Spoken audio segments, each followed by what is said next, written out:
it's alright if we start a little early today. Uh-oh. Why did my phone decided to just act out at this exact moment. But yeah. I think it's alright if we start a little early. If my phone will behave itself. And my phone will not behave itself. My phone has decided we will not start early. Because I like to keep the chat up on here in case y'all say anything.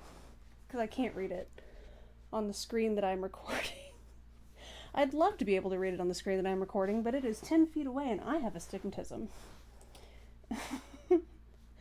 But yeah, so today will be the last hour of the reading stream. We are going to power through the end of The Wonderful Wizard of Oz. As a reminder, we are going to be having the Sunday brunch gaming stream at noon Eastern on Sundays, and we still have our Thursday gaming stream. And follow me on Twitter for any other updates of when I'm going to have other streams here, even random streams that aren't scheduled. Yeah, and follow me here for notifications when I go live. Hit the little heart icon. But don't break it. And I have my tea ready. I have my water ready. I'm going to need it. So yeah, final one. Chapter 12. The Search for the Wicked Witch. The soldier with the green whiskers led them through the streets of the Emerald City until they reached the room where the guardian of the gates lived. This officer unlocked their spectacles to put them back in his great box, and then he politely opened the gate for our friends. "Which road leads to the Wicked Witch of the West?" asked Dorothy. "There is no road," answered the guardian of the gates. "No one ever wishes to go that way." "Well, how then are we supposed to find her?" inquired the girl. "Oh, that will be easy," replied the man, "for when she knows you are in the country of the Winkies, she will find you and make you all her slaves." "Perhaps not," said the Scarecrow, "for we mean to destroy her." "Oh, that is different," said the guardian of the gates. "No one has ever destroyed her before, so I naturally thought she would make slaves of you, as she has the rest. But take care, for she is wicked and fierce, and may not allow you to destroy her. Keep to the west, where the sun sets, and you cannot fail to find her." They thanked him and bade him goodbye and turned toward the west, walking over fields of soft grass, dotted here and there with daisies and buttercups. Dorothy still wore the pretty silk dress she had put on in the palace, but now, to her surprise, she found it was no longer green, but pure white. The ribbon around Toto's neck had also lost its green color and was as white as Dorothy's dress. The Emerald City was soon left far behind. As they advanced, the ground became rougher and hillier, for there were no farms nor houses in this country of the West, and the ground was untilled. In the afternoon, the sun shone hot in their faces, for there were no trees to offer them shade, so that before night, Dorothy and Toto and the lion were tired and lay down upon the grass and fell asleep, with the woodman and the Scarecrow keeping watch. Now the Wicked Witch of the West had but one eye, yet that was as powerful as a telescope and could see everywhere. So, as she sat in the door of her castle, she happened to look around and saw Dorothy lying asleep with her friends all about her. They were a long distance off, but the Wicked Witch was angry to find them in her country, so she blew upon a silver whistle that hung around her neck. At once there came running to her from all directions a pack of great wolves. They had long legs and fierce eyes and sharp teeth. "Go to those people," said the witch, "and tear them to pieces." "Are you not going to make them your slaves?" asked the leader of the wolves. "No," she answered. "One is of tin and one of straw. One is a girl and another a lion. None of them is fit to work, so you may tear them into small pieces." "Very well," said the wolf, and he dashed away at full speed, followed by the others. It was lucky the Scarecrow and the Woodman were wide awake and heard the wolves coming.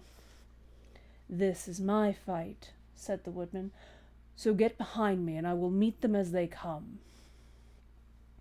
He seized his axe, which he had made very sharp, and as the leader of the wolves came on, the Tin Woodman swung his arm and chopped the wolf's head from its body so that it immediately died. As soon as he could raise his axe, another wolf came up, and he also fell under the sharp edge of the Tin Woodman's weapon. There were 40 wolves, and 40 times a wolf was killed, so that at last they all lay dead in a heap before the woodman. Then he put down his axe and sat beside the Scarecrow, who said, "It was a good fight, friend." They waited until Dorothy awoke the next morning. The little girl was quite frightened when she saw the great pile of shaggy wolves, but the Tin Woodman told her all. She thanked him for saving them and sat down to breakfast, after which they started again upon their journey. Now, this same morning, the Wicked Witch came to the door of her castle and looked out with her one eye and that could see far off.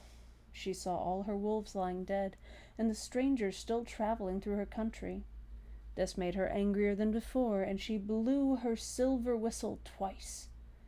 Straightway a great flock of wild crows came flying toward her, enough to darken the sky.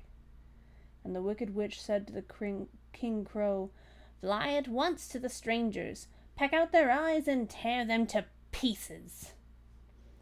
The wild crows flew in one great flock toward Dorothy and her companions. When the little girl saw them coming, she was afraid, but the Scarecrow said, "This is my battle, so lie down beside me and you will not be harmed." So they all lay down upon the ground, except the Scarecrow, and he stood up and stretched out his arms, and when the crows saw him they were frightened, as these birds always are by scarecrows, and did not dare to come any nearer. But the King Crow said, "It is only a stuffed man. I will peck his eyes out." The King Crow flew at the Scarecrow, who caught it by the head and twisted its neck until it died. And then another crow flew at him, and the Scarecrow twisted its neck also.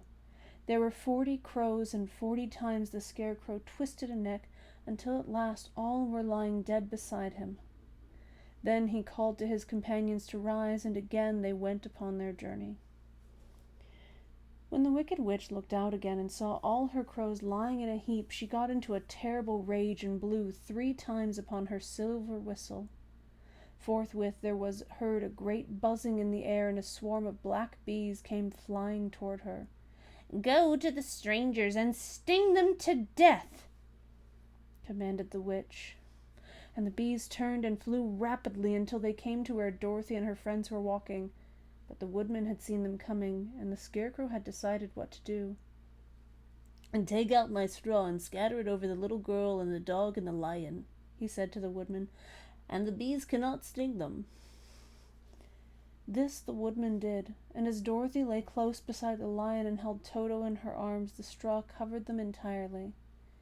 The bees came and found no one but the woodman to sting, so they flew at him and broke off all their stings against the tin without hurting the woodman at all. And as bees cannot live when their stings are broken, that was the end of the black bees, and they lay scattered thick about the woodman like little heaps of fine coal. Then Dorothy and the lion got up, and the girl helped the Tin Woodman put the straw back into the Scarecrow again until he was as good as ever. So they started upon their journey once more. The Wicked Witch was so angry when she saw her black bees in little heaps like fine coal that she stamped her foot and tore her hair and gnashed her teeth, and then she called a dozen of her slaves, who were the Winkies, and gave them sharp spears, telling them to go to the strangers and destroy them. The Winkies were not a brave people, but they had to do as they were told. So they marched away until they came near to Dorothy. Then the lion gave a great roar and sprang towards them, and the poor Winkies were so frightened that they ran back as fast as they could. When they returned to the castle, the Wicked Witch beat them well with a strap and sent them back to their work, after which she sat down to think about what she should do next. She could not understand how all her plans to destroy these strangers had failed, but she was a powerful witch as well as a wicked one, and she soon made up her mind how to act. There was in her cupboard a golden cap with a circle of diamonds and rubies running around it. The golden cap had a charm. Whoever owned it could call 3 times upon the winged monkeys, who would obey any order they were given, but no person could command these strange creatures more than 3 times. Twice already the Wicked Witch had used the charm of the cap. Once was when she had made the Winkies her slaves and set herself to rule over their country. The winged monkeys had helped her do this. The second time was when she had fought against the great Oz himself and driven him out of the land of the West. The winged monkeys had also helped her in doing this. Only once more could she use this golden cap, for which reason she did not like to do so until all her other powers were exhausted. But now that her fierce wolves and her wild crows and her stinging bees were gone, and her slaves had been scared away by the cowardly lion, she saw there was only one way left to destroy Dorothy and her friends. So the wicked witch took the golden cap from her cupboard and placed it upon her head. Then she stood upon her left foot and said slowly, "Eppe peppe cacke." Next she stood upon her right foot and said, "Hello, hullo, hello." After this she stood upon both feet and cried in a loud voice, "Zizzy zazzy zick." Now the charm began to work. The sky was darkened and a low rumbling sound was heard in the air. There was a rushing of many wings, a great chattering and laughing, and the sun came out of the dark sky to show the wicked witch surrounded by a crowd of monkeys, each with a pair of immense and powerful wings on his shoulders. One, much bigger than the others, seemed to be their leader. He flew close to the witch and said, "You have called us for the third and last time. What do you command?" "Go to the strangers who are within my land and destroy them all except the lion," said the wicked witch. "Bring that beast to me, for I have a mind to harness him like a horse and make him work." "Your commands shall be obeyed," said the leader.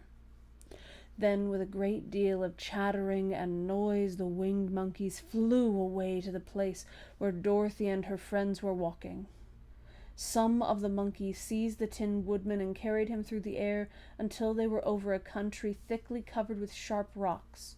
Here they dropped the poor woodman, who fell a great distance to the rocks, where he lay so battered and dented that he could neither move nor groan.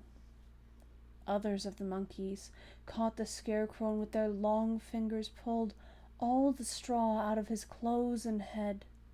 They made his hat and boots and clothes into a small bundle and threw it into the top branches of a tall tree. The remaining monkeys threw pieces of stout rope around the lion and wound many coils about his body and head and legs until he was unable to bite or scratch or struggle in any way. Then they lifted him up and flew away with him to the witch's castle, where he was placed in a small yard with a high iron fence around it, so that he could not escape. But Dorothy they did not harm at all.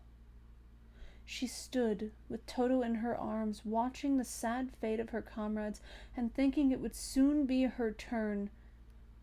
The leader of the winged monkeys flew up to her, his long, hairy arms stretched out and his ugly face grinning terribly, but he saw the mark of the good witch's kiss upon her forehead and stopped short, motioning the others not to touch her. "We dare not harm this little girl," he said to them, "for she is protected by the power of good, and that is greater than the power of evil. All we can do is to carry her to the castle of the wicked witch and leave her there." So, carefully and gently they lifted Dorothy in their arms and carried her swiftly through the air until they came to the castle, where they set her down upon the front doorstep. Then the leader said to the witch, "We have obeyed you as far as we were able. The Tin Woodman and the Scarecrow are destroyed, and the lion tied up in your yard. The little girl we dare not harm, nor the dog she carries in her arms.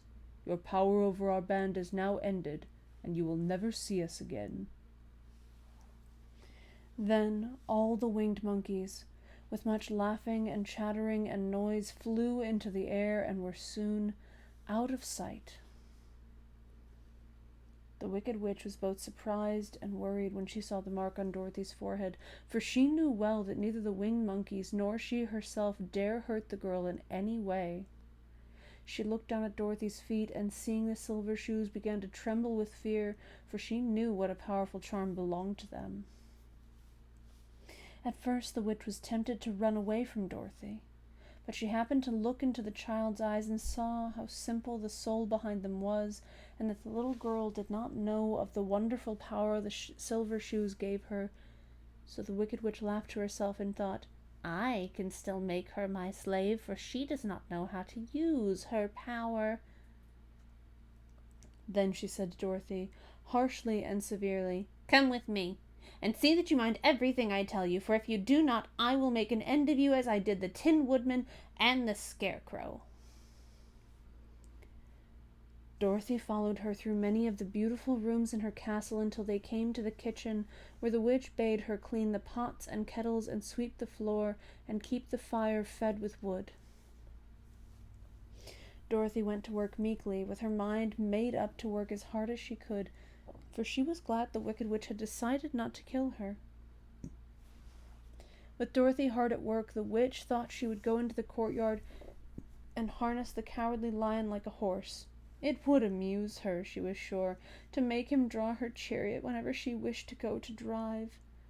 But as she opened the gate, the lion gave a loud roar and bounded at her so fiercely that the witch was afraid and ran out and shut the gate again.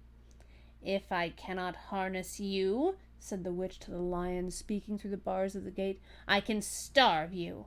You shall have nothing to eat until you do as I wish." So after that she took no food to the imprisoned lion, but every day she came to the gate at noon and asked, "Are you ready to be harnessed like a horse?" And the lion would answer, "No. If you come in this yard, I will bite you." The reason the lion did not have to do as the witch wished was that every night, while the woman was asleep, Dorothy carried him food from the cupboard. After he had eaten, he would lie down on his bed of straw, and Dorothy would lie beside him and put her head on his soft, shaggy mane while they talked of their troubles and tried to plan some way to escape. But they could find no way to get out of the castle, for it was constantly guarded by the yellow Winkies, who were the slaves of the wicked witch, and too afraid of her not to do as she told them. The girl had to work hard during the day, and often the witch threatened to beat her with the same old umbrella she always carried in her hand. But in truth she did not dare to strike Dorothy because of the mark upon her forehead. The child did not know this, and was full of fear for herself and Toto. Once the witch struck Toto a blow with her umbrella, and the brave little dog flew at her and bit her leg in return. The witch did not bleed where she was bitten, for she was so wicked that the blood in her had dried up many years before. Dorothy's life became very sad as she grew to understand that it would be harder than ever to get back to Kansas and Aunt Em again.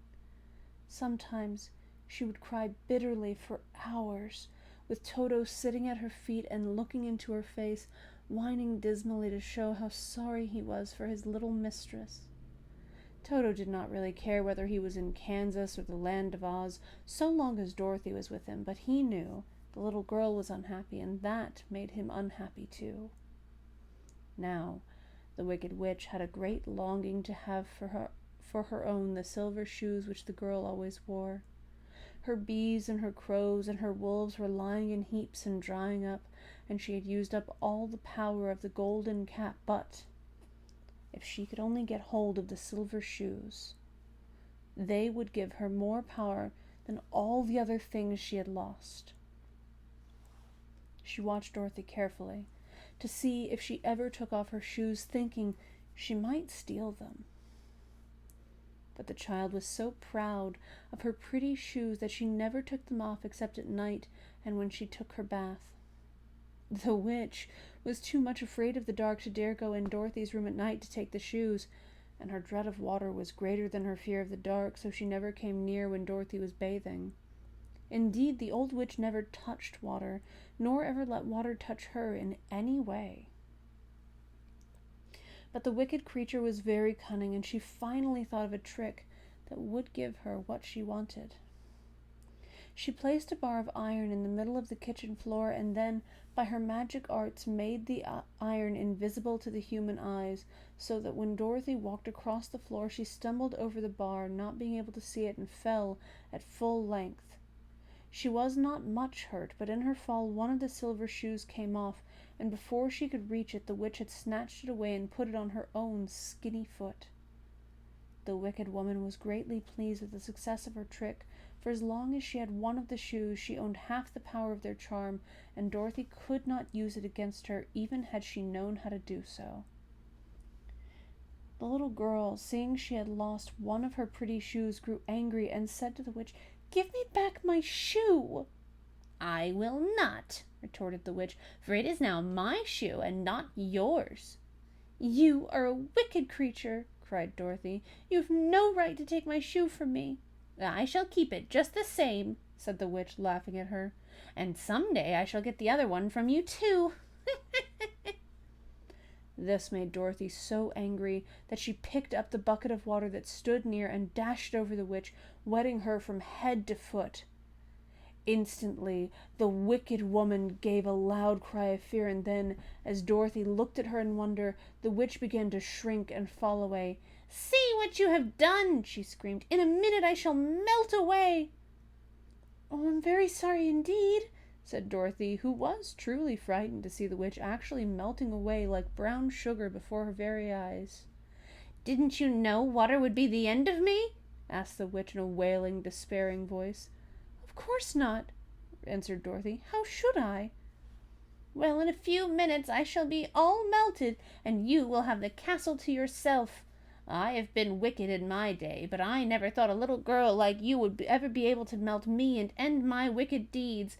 Look out! Here I go!" With these words, the witch fell down in a brown, melted, shapeless mass and began to spread over the clean boards of the kitchen floor. Seeing that she had really melted away to nothing, Dorothy drew another bucket of water and threw it over the mess. She then swept it all out the door. After picking up the silver shoe, which was all that was left of the old woman, she cleaned and dried it with a cloth and put it on her foot again. Then, being at last free to do as she chose, she ran out to the courtyard to tell the lion that the Wicked Witch of the West had come to an end and that they were no longer prisoners in a strange land.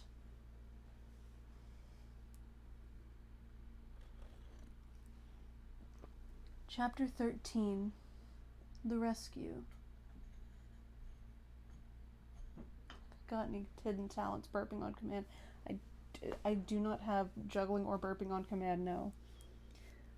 Chapter 13. The Rescue. The Cowardly Lion was much pleased to hear that the Wicked Witch had been melted by a bucket of water, and Dorothy at once unlocked the gate of his prison and set him free. They went in together to the castle, where Dorothy's first act was to call all the Winkies together and tell them that they were no longer slaves. There was great rejoicing among the yellow Winkies, for they had been made to work hard during many years for the Wicked Witch, who had always treated them with great cruelty. They kept this day as a holiday then and ever after, and spent the time in feasting and dancing. "If our friends, the Scarecrow and the Tin Woodman, were only with us," said the Lion, "I should be quite happy." "Don't you suppose we should rescue them?" asked the girl anxiously. "We can try," answered the Lion. So they called the yellow Winkies and asked them if they would help to rescue their friends, and the Winkies said that they would be delighted to do all in their power for Dorothy, who had set them free from bondage. So she chose a number of the Winkies who looked as if they knew the most, and they all started away. They traveled that day and part of the next day until they came to the rocky plain where the Tin Woodman lay, all battered and bent. His axe was near him, but the blade was rusted and the handle broken off short. The Winkies lifted him tenderly in their arms and carried him back to the yellow castle again, Dorothy shedding a few tears by the way at the sad plight of her old friend, and the Lion looking sober and sorry. When they reached the castle, Dorothy said to the Winkies, "Are any of your people tinsmiths?" "Oh, yes. Some of us are very good tinsmiths," they told her. "Then bring them to me," she said, and when the tinsmiths came, bringing with them all their tools and baskets, she inquired, "Can you straighten out those dents in the Tin Woodman, and bend him back into shape again, and solder him back together where he is broken?" The tinsmiths looked the woodman over carefully and then answered that they thought they could mend him so he would be as good as ever. So they set to work in one of the big yellow rooms of the castle and worked for 3 days and 4 nights, hammering and twisting and bending and soldering and polishing and pounding at the legs and body and head of the Tin Woodman, until at last he was straightened out into his old form, and his joints worked as well as ever. To be sure, there were several patches on him, but the tinsmiths did a good job, and as the woodman was not a vain man, he did not mind the patches at all. When at last he walked into Dorothy's room and thanked her for rescuing him, he was so pleased that he wept tears of joy, and Dorothy had to wipe every tear carefully from his face with her apron so his joints would not be rusted. At the same time, her own tears fell thick and fast at the joy of meeting her old friend again, and these tears did not need to be wiped away.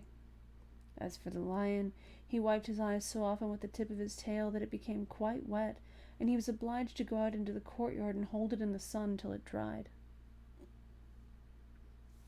"If we only had the Scarecrow with us again," said the Tin Woodman when Dorothy had finished telling him everything that had happened, "I should be quite happy."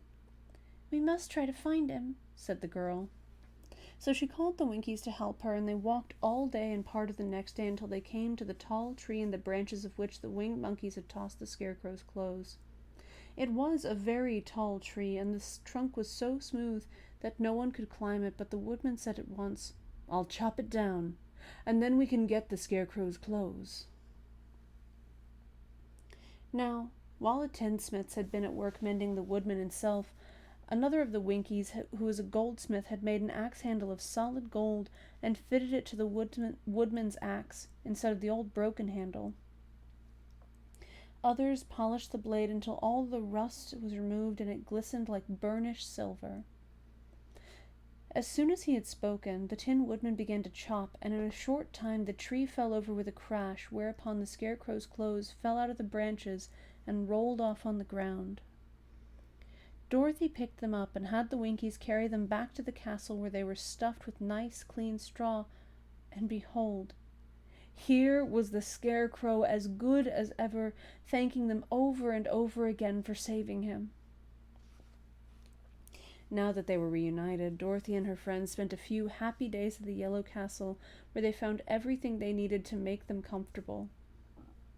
But one day, the girl thought of Aunt Em and said, "We must go back to Oz and claim his promise." "Yes," said the Woodman, "at last I shall get my heart." "And I shall get my brains," added the Scarecrow joyfully. "And I shall get my courage," said the Lion thoughtfully. "And I shall get back to Kansas," cried Dorothy, clapping her hands. "Oh, let us start for the Emerald City tomorrow." This they decided to do. The next day they called the Winkies together and bade them goodbye. The Winkies were sorry to have them go, and they had grown so fond of the Tin Woodman that they begged him to stay and rule over them and the yellow land of the West. Finding they were determined to go, the Winkies gave Toto and the Lion each a golden collar, and to Dorothy they presented a beautiful bracelet studded with diamonds, and to the Scarecrow they gave a gold-headed walking stick to keep him from stumbling, and to the Tin Woodman they offered a silver oil can, inlaid with gold and set with precious jewels. Every one of the travelers made the Winkies a pretty speech in return, and all shook hands with them until their arms ached. Dorothy went to the witch's cupboard to fill her basket with food for the journey, and there she saw the golden cap. She tried it on her own head and found that it fitted her exactly. She did not know anything about the charm of the golden cap, but she saw that it was pretty, so she made up her mind to wear it and carry her sunbonnet in the basket. Then, being prepared for the journey, they all started for the Emerald City, and the Winkies gave them 3 cheers and many good wishes to carry with them. Chapter 14. The Winged Monkeys. You will remember there was no road, not even a pathway, between the castle of the Wicked Witch and the Emerald City. When the 4 travelers went in search of the witch, she had seen them coming, and so sent the winged monkeys to bring them to her. It was much harder to find their way back through the big fields of buttercups and yellow daisies than it was being carried. They knew, of course, that they must go straight east toward the rising sun, and they started off in the right way. But at noon, when the sun was over their heads, they did not know which was east and which was west, and that was the reason they were lost in the great fields. They kept on walking, however, and at night the moon came out and shone brightly. So they lay down among the sweet-smelling yellow flowers and slept soundly until morning, all but the Scarecrow and the Tin Woodman. The next morning the sun was behind a cloud, but they started on as if they were quite sure of which way they were going. "If we walk far enough," said Dorothy, "I'm sure we shall sometime come to some place." But day by day passed away, and they still saw nothing before them but the scarlet fields. The Scarecrow began to grumble a bit. "We have surely lost our way," he said, "and unless we find it again in time to reach the Emerald City, I shall never get my brains." "Nor I my heart," declared the Tin Woodman. "It seems to me I can scarcely wait till I get to Oz, and you must admit this is a very long journey." "You see," said the Cowardly Lion with a whimper, "I haven't the courage to keep tramping forever without getting anywhere at all." Then Dorothy lost heart. She sat down on the grass and looked at her companions, and they sat down and looked at her, and Toto found that for the first time in his life he was too tired to chase a butterfly that flew past his head. So he put out his tongue and panted and looked at Dorothy as if to ask what they should do next. "Suppose we call the field mice," she suggested. "They could probably tell us the way to the Emerald City." "To be sure they could," cried the Scarecrow. "Why didn't we think of that before?" Dorothy blew the little whistle she had always carried about her neck since the Queen of the Mice gave it to her. In a few minutes they heard the pattering of tiny feet, and many of the small gray mice came running up to her. Among them was the Queen herself, who asked in her squeaky little voice, "What can I do for my friends?" "We've lost our way," said Dorothy. "Can you tell us where the Emerald City is?" "Certainly," answered the Queen, "but it is a great way off, for you have had it at your backs all this time." Then she noticed Dorothy's golden cap and said, "Why don't you use the charm of the cap and call the winged monkeys to you? They will carry you to the City of Oz in less than an hour." "I didn't know there was a charm," answered Dorothy in surprise. "Oh, what is it?" "It is written inside the golden cap," replied the Queen of the Mice. "But if you are going to call the winged monkeys, we must run away, for they are full of mischief and think it is great fun to plague us." "Well, won't they hurt me?" asked the girl anxiously. "Oh, no, they must obey the wearer of the cap. Goodbye!" And she scampered out of sight, with all the mice hurrying after her. Dorothy looked inside the golden cap and saw some words written upon the lining. These she thought must be the charm, so she read the directions carefully and put the cap upon her head. "Epe, pepe, kake," she said, standing on her left foot. "What did you say?" asked the Scarecrow, who did not know what she was doing. "Hillo, hollo, hello," Dorothy went on, standing this time on her right foot. "Hello." "Oh, hello," replied the Tin Woodman calmly. "Zizzy, zazzy, zick," said Dorothy, who was now standing on both feet. This ended the saying of the charm, and they heard a great chattering and flapping of wings as the band of winged monkeys flew up to them. The king bowed low before Dorothy and asked, "What is your command?" "We wish to go to the Emerald City," said the child, "and we have lost our way." "We will carry you," replied the king, and no sooner had he spoken than two of the monkeys caught Dorothy in their arms and flew away with her. Others took the Scarecrow and the Woodman and the Lion, and one little monkey seized Toto and flew after them, although the dog tried hard to bite them. The Scarecrow and the Tin Woodman were rather frightened at first, for they remembered how badly the winged monkeys had treated them before, but they saw that no harm was intended, so they rode through the air quite cheerfully and had a fine time looking at the pretty gardens and woods far below them. Dorothy found herself riding easily between two of the biggest monkeys, one of them the king himself. They had made a chair of their hands and were careful not to hurt her. "Why do you have to obey the charm of the golden cap?" she asked. "That is a long story," answered the king with a winged laugh. "But as we have a long journey before us, I will pass the time by telling you about it if you wish." "I shall be glad to hear it," she replied. "Once," began the leader, "we were a free people living happily in the great forest. I just realized my phone's not silenced.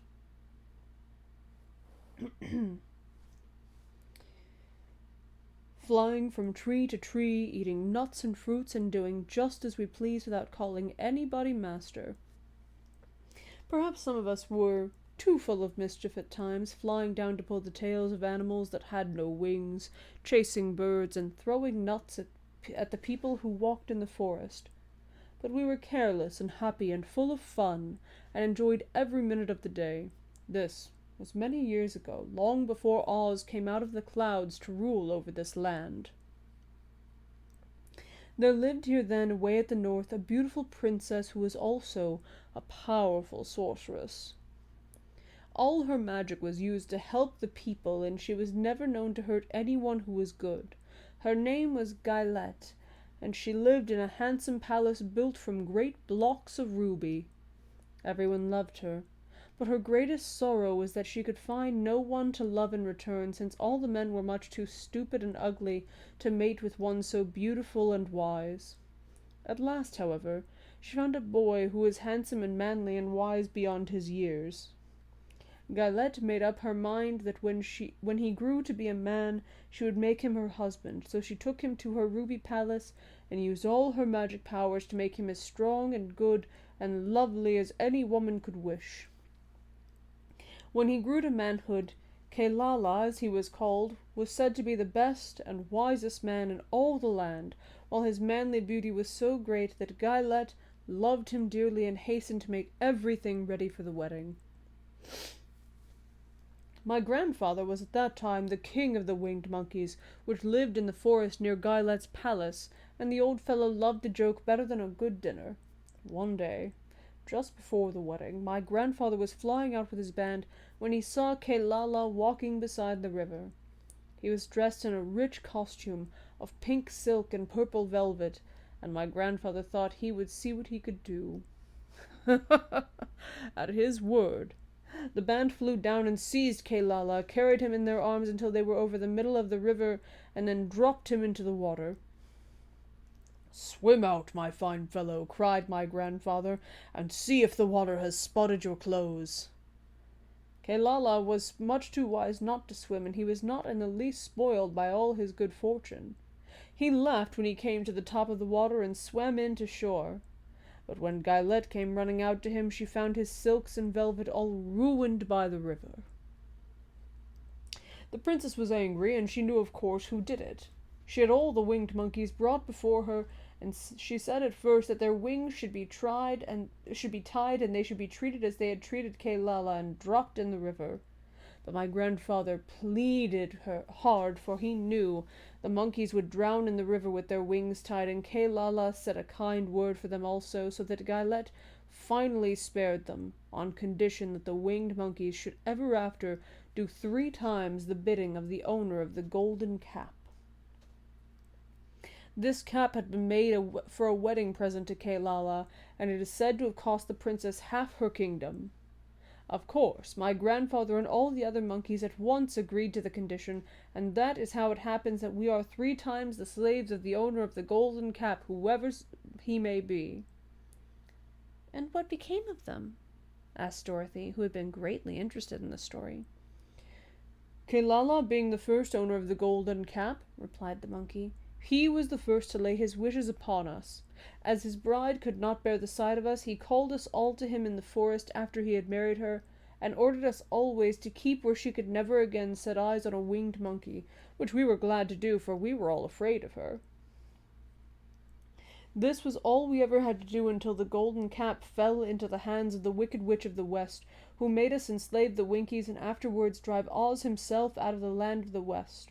Now the golden cap is yours, and 3 times you have the right to lay your wishes upon us." As the Monkey King finished his story, Dorothy looked down and saw the green, shining walls of the Emerald City before him. She wondered at the rapid flight of the monkeys, but was glad the journey was over. The strange creatures set the travelers down carefully before the gate of the city. The king bowed low to Dorothy and then flew swiftly away, followed by all his band. "That was a good ride," said the little girl. "Yes, and a quick way out of our troubles," replied the lion. How lucky it was that you brought away that wonderful cap. Chapter 15. The Discovery of Oz, the Terrible. The four travelers walked up to the great gate of Emerald City and rang the bell. After ringing several times, it was opened by the same guardian of the gates they had met before. "What? Are you back again?" he asked in surprise. "Do you not see us?" answered the Scarecrow. "But I thought you had gone to visit the Wicked Witch of the West." "We did visit her," said the Scarecrow. "And she let you go again?" asked the man in wonder. "She could not help it, for she is melted," explained the Scarecrow. "Melted? Well, that is good news indeed," said the man. "Who melted her?" "It was Dorothy," said the Lion gravely. "Good gracious!" exclaimed the man, and he bowed very low indeed before her. Then he led them into his little room and locked the spectacles from the great box on all their eyes, just as he had done before. Afterwards they passed on through the gate into the Emerald City. When the people heard from the guardian of the gates that Dorothy had melted the Wicked Witch of the West, they all gathered round the travelers and followed them in a great crowd to the Palace of Oz.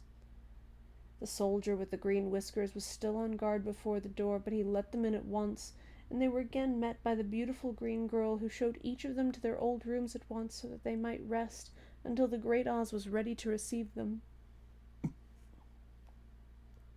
The soldier had the news carried straight to Oz that Dorothy and the other travelers had come back again after destroying the Wicked Witch, but Oz made no reply. They thought the Great Wizard would send for them at once, but he did not. They had no word from him the next day, nor the next, nor the next. The waiting was tiresome and wearying, and at last they grew vexed that Oz should treat them in so poor a fashion after sending them to undergo hardships and slavery. So the Scarecrow at last asked the green girl to take another message to Oz, saying if he did not let them in to see him at once, they would call the winged monkeys to help them and find out whether he kept his promises or not. When the wizard was given this message, he was so frightened that he sent word for them to come to the throne room at 4 minutes after 9 o'clock the next morning. He had once met the winged monkeys in the land of the West, and he did not wish to meet them again.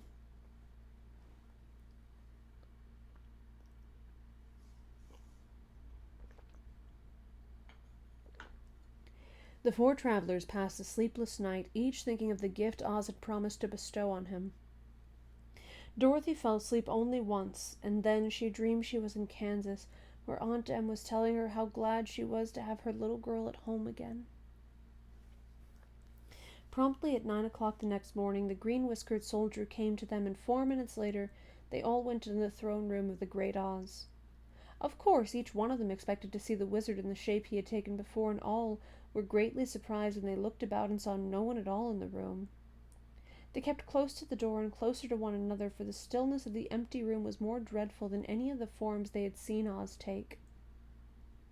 Presently they heard a solemn voice that seemed to come from somewhere near the top of the great dome, and it said, "I am Oz, the great and terrible. Why do you seek me?" They looked again in every part of the room, and then, seeing no one, Dorothy asked, "Where are you?" "I am everywhere," answered the voice, "but to the eyes of common mortals, I am invisible." I don't know if you can... That's my dog. "I will now seat myself upon the throne, that you may converse with me." Indeed, the voice seemed just then to come straight from the throne itself, so they walked toward it and stood in a row while Dorothy said, "We have come to claim our promise, O Oz." "What promise?" asked Oz.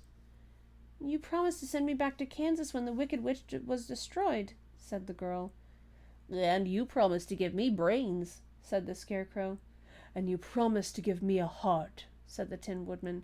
"And you promised to give me courage," said the Cowardly Lion. "Is the Wicked Witch really destroyed?"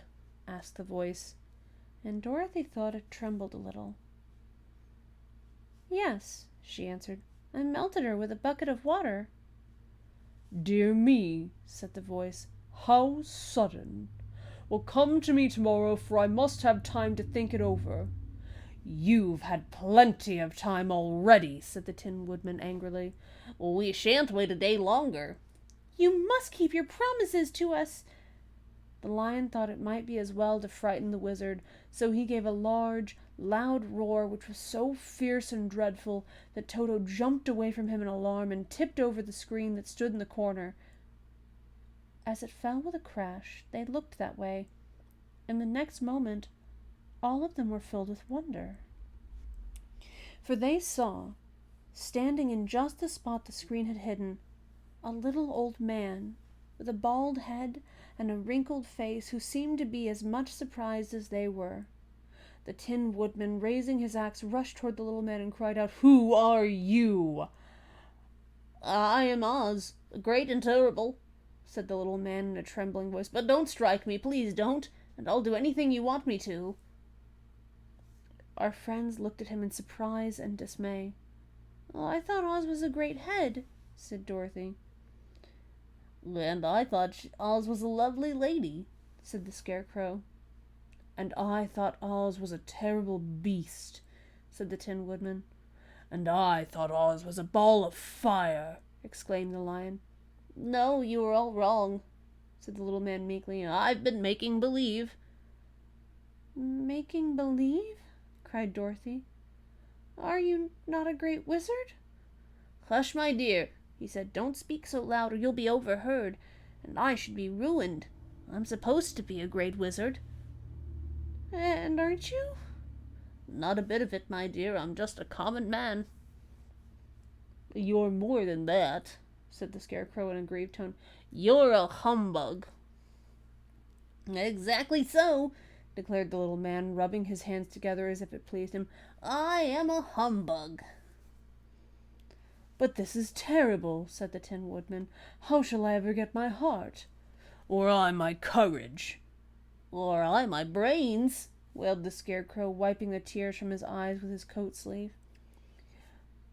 "My dear friends," said Oz, "I pray you not to speak of these little things. Think of me and the terrible trouble I'm in at being found out." "Doesn't anyone else know you're a humbug?" asked Dorothy. "No one knows it but you four, and myself," replied Oz. "I have fooled everyone for so long that I thought I should never be found out. It was a great mistake my ever letting you into the throne room. Usually I will not even see my subjects, and so they believe I am something terrible." "But I don't understand," said Dorothy in bewilderment. "How was it that you appeared to me as a great head?" "That was one of my tricks," answered Oz. "Step this way, please, and I'll tell you all about it." He led the way to a small chamber in the rear of the throne room, and they all followed him. He pointed to one corner in which lay the great head, made out of many thicknesses of paper and with a carefully painted face. "This I hung from the ceiling by wire," said Oz. "I stood behind a screen and pulled the thread to make the eyes move and the mouth open." "But how about the voice?" she inquired. "Oh, I'm a ventriloquist," said the little man. "I can throw the sound of my voice wherever I wish, so that you thought it was coming out of the head. Here are the other things I used to deceive you." He showed the Scarecrow the dress and the mask he had worn when he seemed to be the lovely lady, and the Tin Woodman saw that his terrible beast was nothing but a lot of skins sewn together with slats to keep their sides out. And as for the ball of fire, the false wizard had hung that also from the ceiling. It was really a ball of cotton, but when oil was poured upon it, the ball burned fiercely. "Really, you ought to be ashamed of yourself for being such a humbug." I certainly am," answered the little man sorrowfully. "But it was the only thing I could do. Sit down, please. There are plenty of chairs, and I'll tell you my story." So they sat down and listened while he told the following tale. "I was born in Omaha." Sure, I can slow down. I am reading The Wonderful Wizard of Oz by L. Frank Baum. We are on chapter 15 at this point. If you wanted to go back and watch the other ones, they are still on the VODs, and they will be up on my YouTube after this. I am. I certainly am, answered the little man sorrowfully. Oh, here we go. I was born in Omaha. Why, that isn't very far from Kansas, cried Dorothy. No, but it's farther from here, he said, shaking his head at her sadly. When I grew up, I became a ventriloquist, and at that I was very well trained by a great master. I can imitate any kind of bird or beast.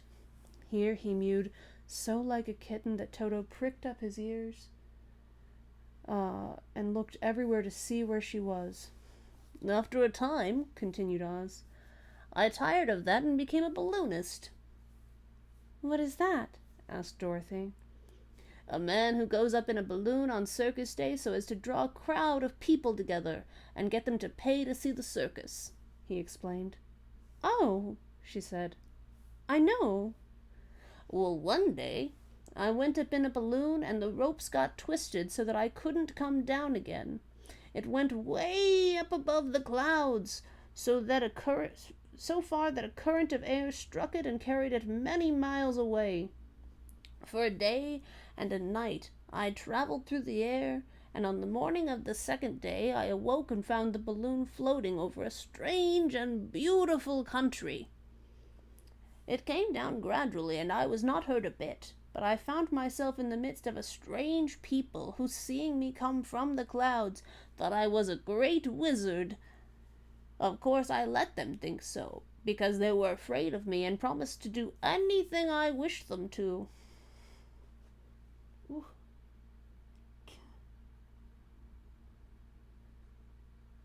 Oh.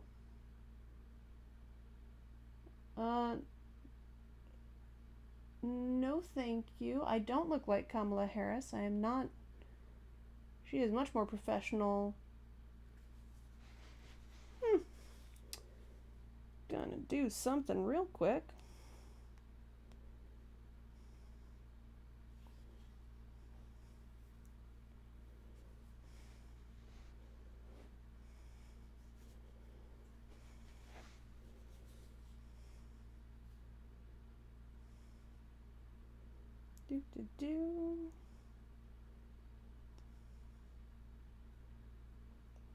Do. There we go. Just cleaning up chat a little bit.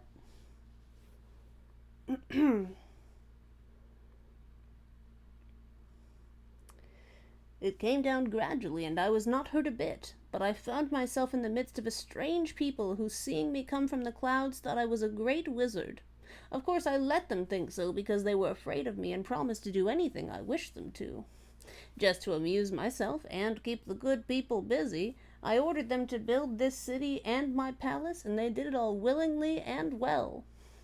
Then I thought, as the country was so green and beautiful, I would call it the Emerald City, and to make the name fit better, I put green spectacles on all the people so that everything they saw was green. But isn't everything here green? Asked Dorothy. No more than in any other city, replied Oz. But when you wear green spectacles, why, of course everything you see looks green to you. The Emerald City was built a great many years ago, for I was a young man when the balloon brought me here, and I am a very old man now. But my people have worn green glasses on their eyes so long that most of them think it really is an Emerald City. And it certainly is a beautiful place, abounding in jewels and precious metals, and every good thing that is needed to make one happy. I have been good to the people, and they like me, but ever since this palace was built, I have shut myself up and would not see any of them. One of my greatest fears was the witches, for while I had no magical powers at all, I soon found out that the witches were really able to do wonderful things. There were 4 of them in this country, and they ruled the people who lived in the north, and the south, and the east and the west. Fortunately, the witches of the north and the south were good, and I knew they would do me no harm. But the witches of the east and the west were terribly wicked, and had they not thought I was more powerful than they themselves, they would surely have destroyed me. As it was, I lived in deadly fear of them for many years, so you can imagine how pleased I was when I heard your house had fallen on the wicked witch of the East. When you came to me, I was willing to promise anything if you would only do away with the other witch. But now that you have melted her, I am ashamed to say that I cannot keep my promises." "I think you are a very bad man," said Dorothy. "Oh, no, my dear. I'm really a very good man, but I'm a very bad wizard, I must admit." "Well, can't you give me brains?" asked the Scarecrow. "You don't need them. You're learning something every day. A baby has brains, but it doesn't know much. Experience is the only thing that brings knowledge, and the longer you are on Earth, the more experience you're sure to get." "That may all be true, but I shall be very unhappy unless you give me brains." The false wizard looked at him carefully. "Well," he said with a sigh, "I'm not much of a magician, as I said, but if you will come to me tomorrow morning, I will stuff your head with brains. I cannot tell you how to use them, however. You must find that out for yourself." "Oh, thank you, cried the Scarecrow. "I'll find a way to use them, never fear." "But how about my courage?" asked the Lion anxiously. "You have plenty of courage, I'm sure," answered Oz. "All you need is confidence in yourself. There is no living thing that is not afraid when it faces danger. The true courage is in facing danger when you are afraid, and that kind of courage you have in plenty." "Perhaps I have, but I'm scared just the same," said the Lion. "I shall really be very unhappy unless you give me the sort of courage that makes one forget he is afraid." "Very well. I will give you that sort of courage tomorrow," replied Oz. "How about my heart?" asked the Tin Woodman. "Why, as for that," answered Oz, "I think you are wrong to want a heart. It makes most people unhappy. If you only knew it, you're in luck not to have a heart." "That must be a matter of opinion," said the Tin Woodman. "For my part, I will bear all the unhappiness without a murmur, if you'll just give me a heart." "Very well," answered Oz meekly. "Come to me tomorrow and you shall have a heart. I have played wizard for so many years that I may as well continue to the part a little longer." "And now," said Dorothy, "how am I to get back to Kansas?" "We shall have to think about that," replied the little man. "Give me 2 or 3 days to consider the matter, and I'll try to find a way to carry you over the desert. In the meantime, you shall all be treated as my guests, and while you live in the palace, my people will wait upon you and obey your slightest wish. There is only one thing I ask in return for my help, such as it is. You must keep my secret and tell no one that I am a humbug." They agreed to say nothing of what they had learned and went back to their rooms in high spirits. Even Dorothy had hoped that the great and terrible Humbug, as she called him, would find a way to send her back to Kansas, and if he did, she was willing to forgive him everything. Chapter 16. The Magic Art of the Great Humbug. Next morning the Scarecrow said to his friends, "Congratulate me. I am going to Oz to get my brains at last. When I return, I shall be as other men are." "I have always liked you as you were," said Dorothy simply. "It is kind of you to like a scarecrow," he replied, "but surely you will think more of me when you hear the splendid thoughts my new brain is going to turn out." Then he said goodbye to them all in a cheerful voice and went to the throne room, where he rapped upon the door. "Come in," said Oz. The Scarecrow went in and found the little man sitting down by the window engaged in deep thought. "I have come for my brains," remarked the Scarecrow a little uneasily. "Oh, yes. Sit down in that chair, please," replied Oz. "You must excuse me for taking your head off, but I shall have to do that in order to put your brains in their proper place." "That's all right," said the Scarecrow. "You're quite welcome to take my head off as long as it'll be a better one when you put it on again." "Oh, Cat, you're not allowed it." "Yes, you're a very sweet kitty. You're not allowed on stream."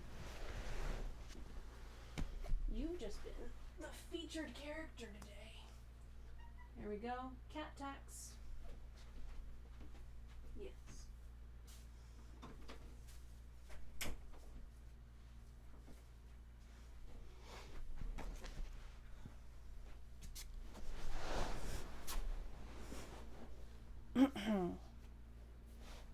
Get myself a sip of tea in the meantime.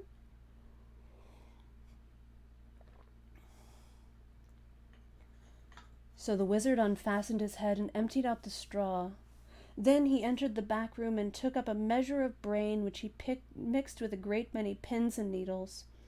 Having shaken them together thoroughly, he filled the top of the scarecrow's head with the mixture and stuffed the rest of the space with straw to hold it in place. When he had fastened the scarecrow's head on his body again, he said to him, "Hereafter you will be a great man, for I have given you a lot of brand new brains."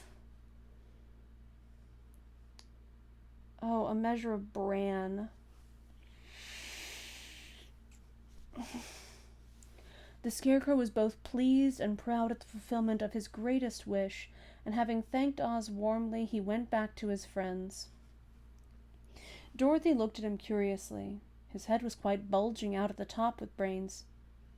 "How do you feel?" she asked. "I feel wise indeed," he answered earnestly. "When I get used to my brains, I shall know everything." "Why are those needles and pins sticking out of your head?" asked the Tin Woodman. "That is proof that he is sharp," remarked the Lion. "Well, I must go to Oz and get my heart," said the Woodman. So he walked to the throne room and knocked at the door. "Come in," called Oz, and the Woodman entered and said, "I've come for my heart." "Very well," answered the little man. "But I shall have to cut a hole in your breast so I can put your heart in the right place. I hope it won't hurt you." "Oh, no," answered the Woodman. "I shall not feel it at all."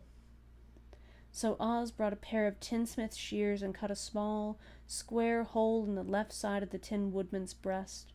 Then going to a chest of drawers, he took out the pretty heart, made entirely of silk and stuffed with sawdust. "Isn't it a beauty?" he asked. "It is indeed," replied the Woodman, who was greatly pleased. "But is it a kind heart?" "Oh, very," answered Oz. He put the heart in the Woodman's breast and then replaced the square of tin, soldering it neatly together where it had been cut.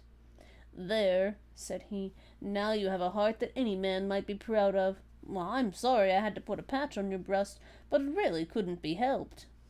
"Never mind the patch," exclaimed the happy Woodman. "I'm very grateful to you and shall never forget your kindness." "Don't speak of it," replied Oz. Then the Tin Woodman went back to his friends, who wished him every joy on account of his good fortune. The Lion now walked to the throne room and knocked at the door. "Come in," said Oz. "I have come for my courage," announced the Lion, entering the room. "Very well," answered the little man. "I will get it for you." He went to a cupboard and, reaching up to a high shelf, took down a square green bottle, the contents of which he poured into a green gold dish, beautifully carved. Placing this before the Cowardly Lion, who sniffed at it as if he did not like it, the wizard said, "Drink." "What is it?" asked the Lion. "Well," answered Oz, "if it were inside of you, it would be courage. You know, of course, that courage is always inside one, so that this really cannot be called courage until you have swallowed it. Therefore, I advise you to drink it as soon as possible."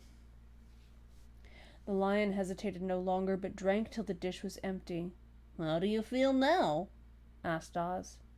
"Full of courage," replied the Lion, who went joyfully back to his friends to tell them of his good fortune. Oz, left to himself, smiled to think of his success in giving the Scarecrow and the Tin Woodman and the Lion exactly what they thought they wanted. "How can I help being a humbug," he said, "when all these people make me do things that everybody knows can't be done? It was easy to make the Scarecrow and the Lion and the Woodman happy because they imagined I could do anything. but it will take more than imagination to carry Dorothy back to Kansas, and I'm sure I don't know how it can be done. Chapter 17. How the Balloon Was Launched. For 3 days Dorothy heard nothing from Oz. These were sad days for the little girl, although her friends were all quite happy and contented. The Scarecrow told them there were wonderful thoughts in his head, but he could not say what they were because he knew no one would understand them but himself. When the Tin Woodman walked around, he felt his heart rattling around in his breast, and he told Dorothy he had discovered it to be a kinder and more tender heart than the one he had owned when he was made of flesh. The Lion declared he was afraid of nothing on earth, and would gladly face an army or a dozen of the fierce Kalidas. Thus each of the little party was satisfied except Dorothy, who longed more than ever to get back to Kansas. On the 4th day, to her great joy, Oz sent for her, and when she entered the throne room, he greeted her pleasantly. "Sit down, my dear. I think I've found the way to get you out of this country." "And back to Kansas?" she asked. Excuse me, goodness. "And back to Kansas?" she asked eagerly. "Well, I'm not sure about Kansas," said Oz, "for I haven't the faintest notion which way it lies. But the first thing to do is to cross the desert, and then it should be easy to find your way home." "How can I cross the desert?" she inquired. "Well, I'll tell you what I think," said the little man. "You see, when I came to this country, it was in a balloon. You also came through the air being carried by a cyclone, so I believe the best way to get across the desert will be through the air. Now, it is quite beyond my powers to make a cyclone, but I've been thinking the matter over, and I believe I can make a balloon." "How?" asked Dorothy. "A balloon," said Oz, "is made of silk, which is coated with glue to keep the gas in. I have plenty of silk in the palace, so it will be no trouble to make the balloon, but in all this country there is no gas to fill the balloon with to make it float." "If it won't float," remarked Dorothy, "it will be of no use to us." "True," answered Oz, "but there is another way to make it float, which is to fill it with hot air. Hot air isn't as good as gas, for if the air should get cold the balloon would come down in the desert and we should be lost." "We?" exclaimed the girl. "Are you going with me?" "Yes, of course," replied Oz. "I am tired of being such a humbug. If I should go out of this palace, my people would soon discover I am not a wizard, and then they would be vexed with me for having deceived them. So I have to stay shut up in these rooms all day, and it gets tiresome. I'd much rather go back to Kansas with you and be in a circus again." "I shall be glad to have your company," said Dorothy. "Thank you," he answered. "Now, if you will help me sew the silk together, we will begin to work on our balloon." So Dorothy took a needle and thread, and as fast as Oz cut the strips of silk into proper shape, the girls sewed them neatly together. First there was a strip of light green silk, then a strip of dark green, and then a strip of emerald green, for Oz had a fancy to make the balloon in different shades of the color about them. It took 3 days to sew all the strips together, but when it was finished, they had a big bag of green silk more than 20 feet long. Then Oz painted it on the inside with a coat of thin glue to make it airtight, after which he announced that the balloon was ready. "But we must have a basket to ride in," he said. So he sent the soldier with the green whiskers for a big clothes basket, which he fastened with many ropes to the bottom of the balloon. When it was all ready, Oz sent word to his people that he was going to make a visit to a great brother wizard who lived in the clouds. The news spread rapidly throughout the city, and everyone came to see the wonderful sight. Oz ordered the balloon carried out in front of the palace, and the people gazed upon it with much curiosity. The Tin Woodman had chopped a big pile of wood, and now he made a fire of it, and Oz held the bottom of the balloon over the fire so that the hot air that arose from it would be caught in the silken bag. Gradually, the balloon swelled and rose into the air until finally the basket just touched the ground. Then Oz got into the basket and said to all the people in a loud voice, "I am now going away to make a visit. While I am gone, the Scarecrow will rule over you. I command you to obey him as you would me." The balloon was by this time tugging hard at the rope that held it to the ground, for the air within it was hot, and this made it so much lighter in weight than the air without that it pulled hard to rise into the sky. "Come, Dorothy," cried the Wizard. "Hurry up, or the balloon will fly away." "I can't find Toto anywhere," replied Dorothy, who did not wish to leave her little dog behind. Toto had run into the crowd to bark at a kitten, and Dorothy at last found him. She picked him up and ran towards the balloon. She was within a few steps of it, and Oz was holding out his hands to help her into the basket when, crack, went the ropes, and the balloon rose into the air without her. "Come back!" she screamed. "I want to go too!" "Oh, I can't come back, my dear," called Oz from the basket. "Goodbye!" "Goodbye!" shouted everyone, and all eyes were turned upward to where the Wizard was riding in the basket, rising every moment farther and farther into the sky. And that was the last any of them ever saw of Oz, the wonderful Wizard, though he may have reached Omaha safely and be there now for all we know. But the people remembered him lovingly and said to one another, "Oz was always our friend. When he was here, he built for us this beautiful Emerald City, and now he is gone, he has left the wise Scarecrow to rule over us." Still, for many days they grieved over the loss of the wonderful Wizard, and would not be comforted.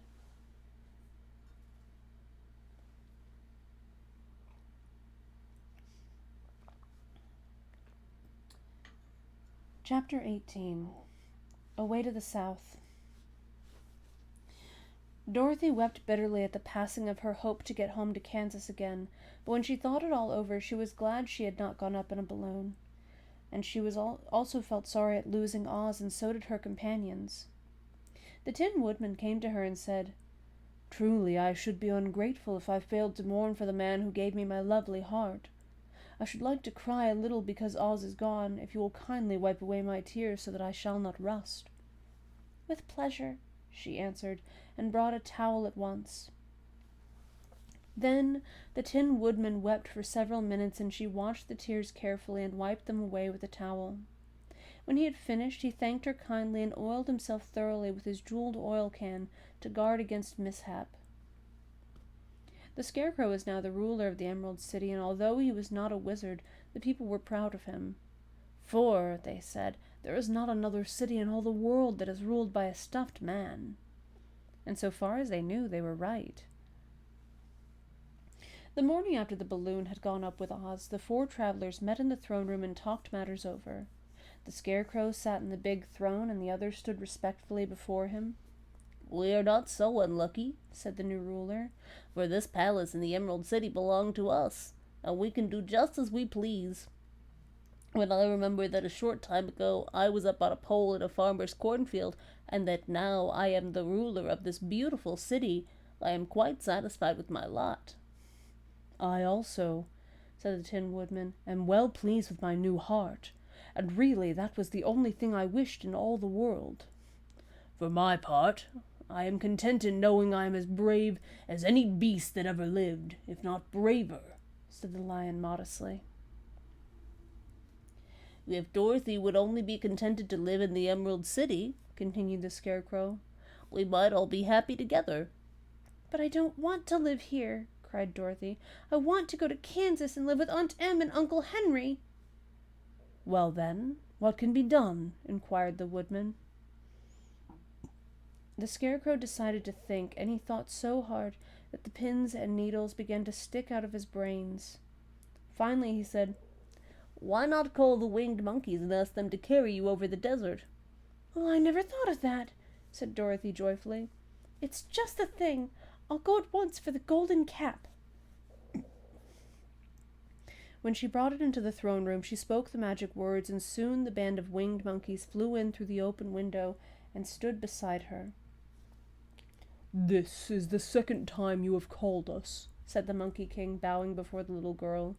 "What do you wish?" "I wish you to fly with me to Kansas," said Dorothy. But the Monkey King shook his head. "That cannot be done," he said. "We belong to this country alone, and cannot leave it. There has never been a winged monkey in Kansas yet, and I suppose there never will be, for they don't belong there. We shall be glad to serve you in any way in our power, but we cannot cross the desert. Goodbye." And with another bow, the Monkey King spread his wings and flew away through the window, followed by all his band. Dorothy was ready to cry with disappointment.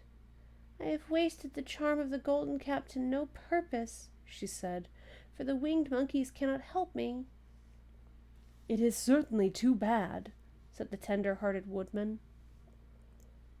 The Scarecrow was thinking again, and his head bulged out so horribly that Dorothy feared it would burst. "Let us call in Soldier with the Green Whiskers," he said, "and ask his advice." So the soldier was summoned and entered the throne room timidly, for while Oz was alive, he never was allowed to come farther than the door. "This little girl," said the Scarecrow to the soldier, "wishes to cross the desert. How can she do so?" "I cannot tell," answered the soldier, "for nobody's ever crossed the desert unless it's Oz himself." "Is there no one who can help me?" asked Dorothy earnestly. "Glinda might," he suggested. "Who is Glinda?" inquired the Scarecrow. "The Witch of the South. She is the most powerful of all the witches and rules over the Quadlings. Besides, her castle stands on the edge of the desert, so she may know a way to cross it." "Glinda is a good witch, isn't she?" asked the child. "The Quadlings think she's good," said the soldier, "and she is kind to everyone. I've heard that Glinda is a beautiful woman who knows how to keep young in spite of the many years she has lived." "How can I get to her castle?" asked Dorothy. "The road is straight to the south," he answered, "but it is said to be full of dangers to travelers. There are wild beasts in the woods, and a race of strange men who do not like strangers to cross their country. For this reason, none of the Quadlings ever come to the Emerald City." The soldier then left them, and the Scarecrow said, "It seems, in spite of dangers, that the best thing Dorothy can—" Oh, the Scarecrow said, sorry. "It seems, in spite of dangers, that the best thing Dorothy can do is to travel to the land of the South and ask Glinda to help her. For of course, if Dorothy stays here, she will never get back to Kansas." "You must have been thinking again," remarked the Tin Woodman. "I have," said the Scarecrow. "I shall go with Dorothy," declared the Lion, "for I am tired of your city and long for the woods and the country again. I am really a wild beast, you know. Besides, Dorothy will need someone to protect her." "That is true," agreed the Woodman. "My axe may be of service to her, so I also will go with her to the land of the South." "When shall we start?" asked the Scarecrow. "Are you going?" they asked in surprise. "Certainly. If it wasn't for Dorothy, I should never have had brains. She lifted me from the pole in the cornfield and brought me to the Emerald City. So my good luck is all due to her, and I shall never leave her until she starts back to Kansas for good and all." "Thank you," said Dorothy gratefully. "You are all very kind to me, but I should like to start as soon as possible."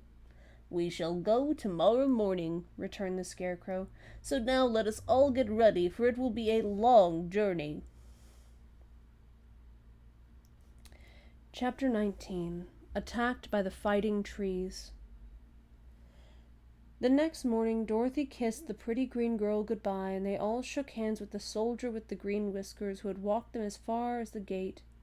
When the guardian of the gate saw them again, he wondered greatly that they could leave the beautiful city to get into new trouble. But he at once unlocked their spectacles, which he put back into the green box, and gave them many good wishes to carry with them.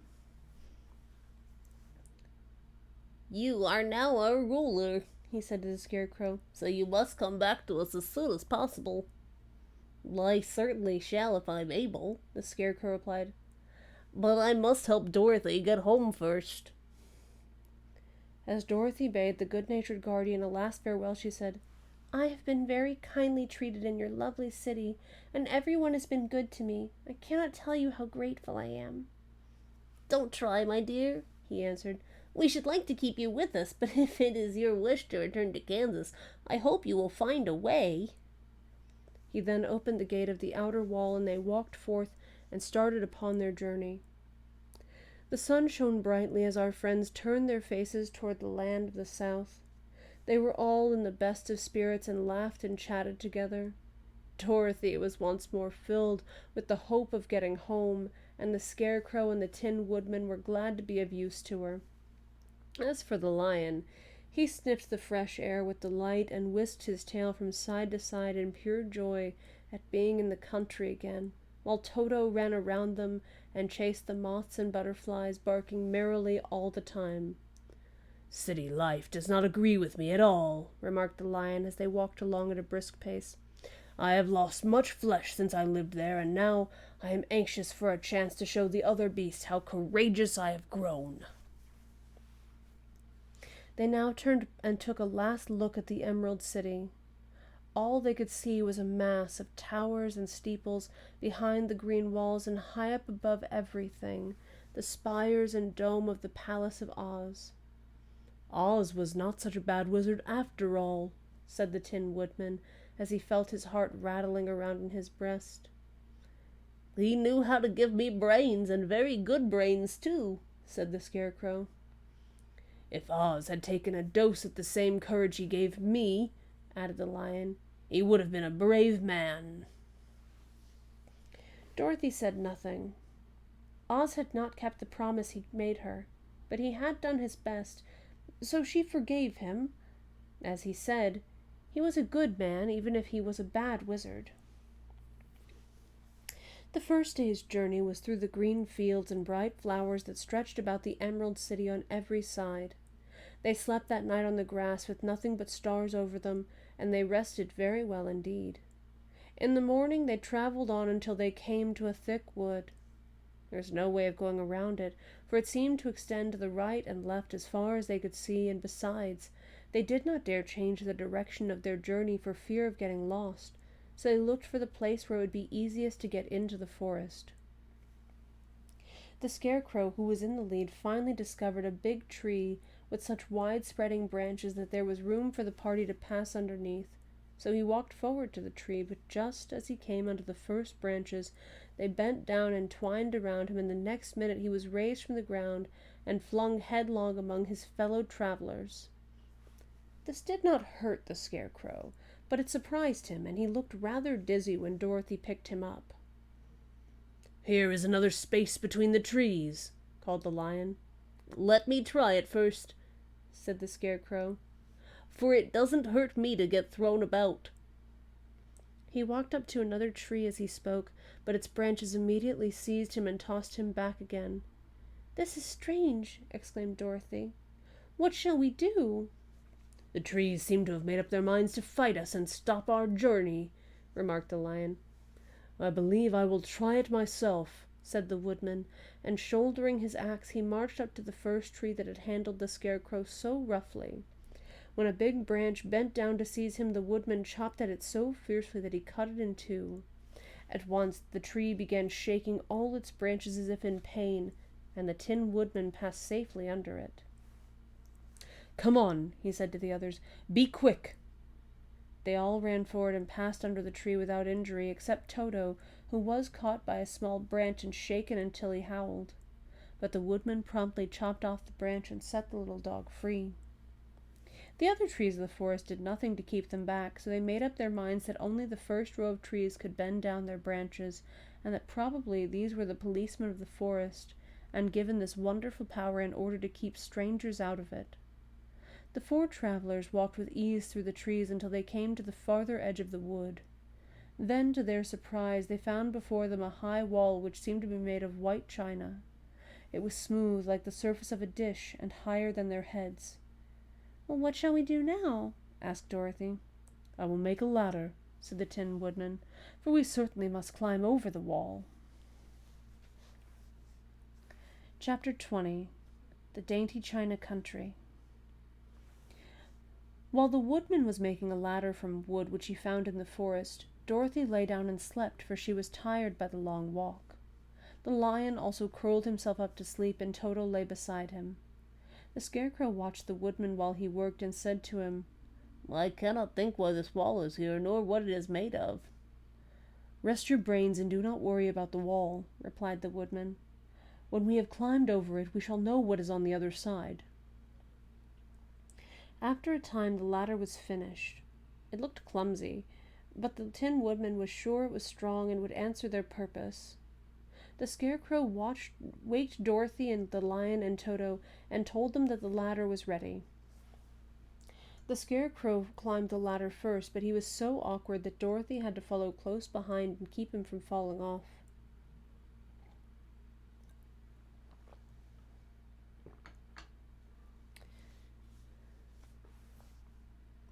When he got his head over the top of the wall, the Scarecrow said, "Oh my!" "Go on," exclaimed Dorothy. So the Scarecrow climbed farther up and sat down on the top of the wall, and Dorothy put her head over and cried, "Oh my!" just as the Scarecrow had done. Then Toto came up and immediately began to bark, but Dorothy made him be still. The Lion climbed the ladder next, and the Tin Woodman came last, but both of them cried, "Oh my!" as soon as they looked over the wall.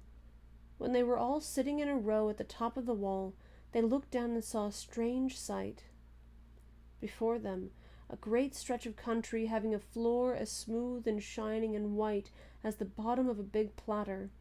Scattered around were many houses made entirely of china and painted in the brightest colors. These houses were quite small, the biggest of them reaching only as high as Dorothy's waist. There were also pretty little barns with china fences around them, and many cows and sheep and horses and pigs and chickens, all made of china, were standing about in groups. But the strangest of all were the people who lived in this queer country.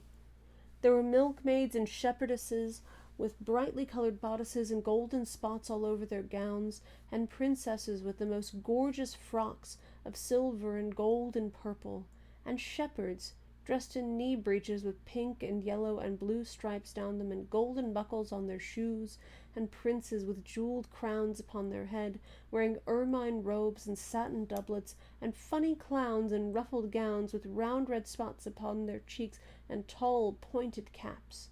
And strangest of all, these people were all made of china, even to their clothes, and were so small that the tallest of them was no higher than Dorothy's knee. No one did so much as look at the travelers at first, except one little purple china dog with an extra large head, which came to the wall and barked at them in a tiny voice, afterwards running away again. "How shall we get down?" asked Dorothy. They found the ladder so heavy that they could not pull it up, so the Scarecrow fell off the wall, and the others jumped down upon him so that the hard floor would not hurt their feet. Of course they took pains not to light on his head and get the pins in their feet. When all were safely down, they picked up the Scarecrow, whose body was quite flattened out, and patted his straw into shape again. "We must cross this strange place in order to get to the other side," said Dorothy, "for it would be unwise for us to go any other way except due south."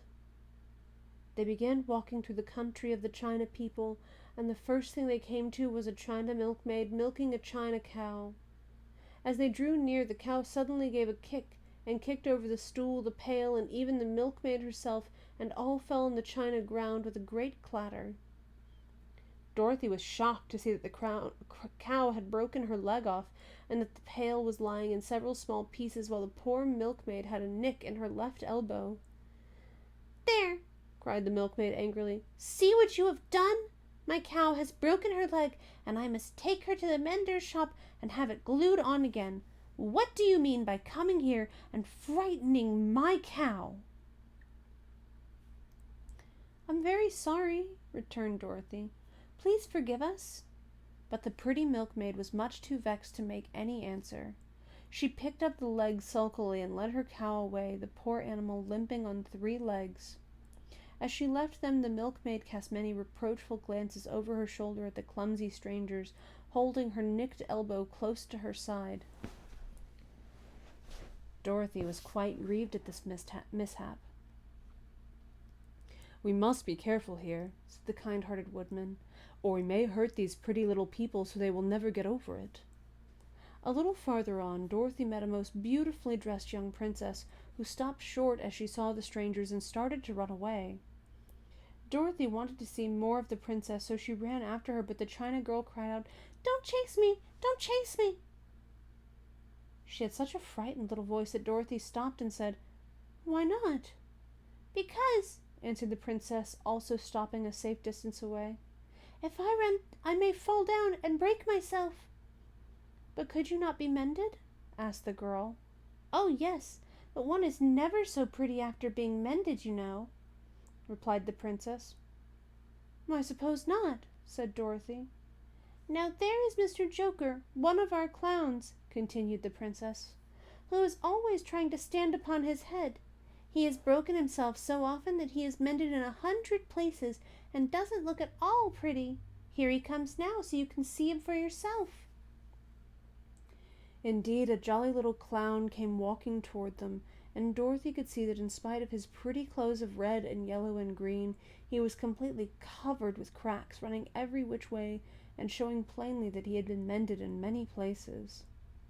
The clown put his hands in his pockets, and after puffing out his cheeks and nodding his head at them saucily, he said, My lady fair, why do you stare at poor old Mr. Joker? You're quite as stiff and prim as if you'd eaten up a poker. Be quiet, sir, said the princess. Can't you see these are strangers and should be treated with respect? Well, that's respect, I expect, declared the clown, and immediately stood upon his head. Don't mind Mr. Joker, said the princess to Dorothy. He's considerably cracked in the head, and that makes him foolish. Oh, I don't mind him a bit, said Dorothy. But you are so beautiful, she continued, that I am sure I could love you dearly. Won't you let me carry you back to Kansas and stand you on Aunt Em's mantle? I could carry you in my basket. That would make me very unhappy, answered the China Princess. You see, here in our country we live contentedly and can talk and move around as we please, but whenever any of us are taken away, our joints at once stiffen, and we can only stand straight and look pretty. Of course, that is all that is expected of us when we are on mantels and cabinets and drawing-room tables, but our lives are much pleasanter here in our own country. Oh, I would not make you unhappy for all the world, exclaimed Dorothy, so I'll just say good-bye. Good-bye, replied the princess.